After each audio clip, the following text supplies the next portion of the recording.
Ismoil 2025-yilda pol mahsulot tanlayotganda aynan nimalarga ahamiyat berish kerak? Xo'p, 2025-yilda masalaga hozir 5 ta omilni keltirib o'taman. Shularga amal qilsanglar, uyinglar yana ham chiroyli chiqadi. Qani ketdik, ko'rib chiqamiz. Xo'p, birinchi omilimiz, uyimizni remont qilayotganimizda pol qismimizni glansli emas, matviy bilan alishtiramiz. Ikkinchi omilimiz bo'lsa, laminat tanlayotganimizda ranglarni uyg'unligiga e'tibor beramiz. Har bir uyimizni dizayn proyekt bo'yicha xonada 3 xil rang ishlatilishi kerak. Ulardan biri laminatga bog'liq.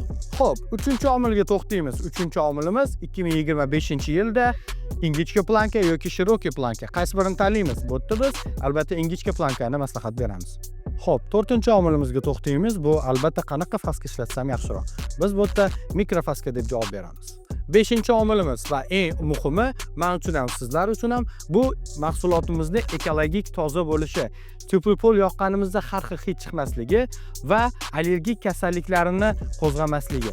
Shuning uchun ham laminat sotayotganimizda iloji boricha sertifikatlarini so'rab va tekshirib olish esdan chiqmasin. Bu omillarning barchasi Quicksep laminatlarida mavjud. Europol esa O'zbekistondagi rasmiy vakili. Izohlarda laminat so'zini qoldiring va biz siz bilan bog'lanamiz.